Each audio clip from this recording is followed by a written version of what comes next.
بسم اللہ الرحمن الرحیم۔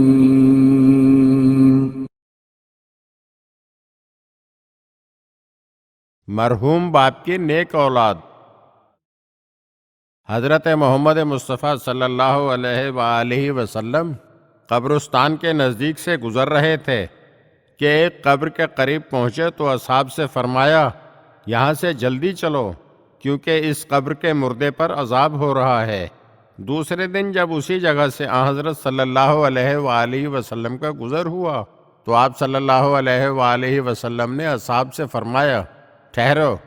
اصحاب نے اس کی وجہ پوچھی تو ارشاد فرمایا کہ اس صاحب قبر کے بیٹے نے کیونکہ ایک راستے کی صفائی کی ہے اور ایک یتیم بچے کی سرپرستی کرنا شروع کر دی ہے، لہٰذا خداوند غفور و رحیم نے اس عمل کی وجہ سے اس کے والد کے گناہوں کو معاف کر دیا ہے اور عذاب قبر سے نجات عطا فرما دی ہے۔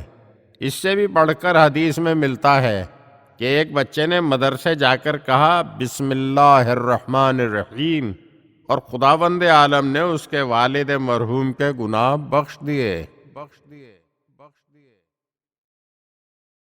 اگر آپ ہمارے چینل کی نئی ویڈیوز دیکھنا چاہتے ہیں تو ہمارے چینل کو سبسکرائب کریں اور گھنٹی کے بٹن کو دبائیے تاکہ ہر آنے والی ویڈیو آپ کو جلد موصول ہو سکے، اور ہاں، لائک اور شیئر ضرور کیجیے اور اپنے قیمتی کمنٹ سے ہمیں آگاہ کیجیے۔ شکریہ۔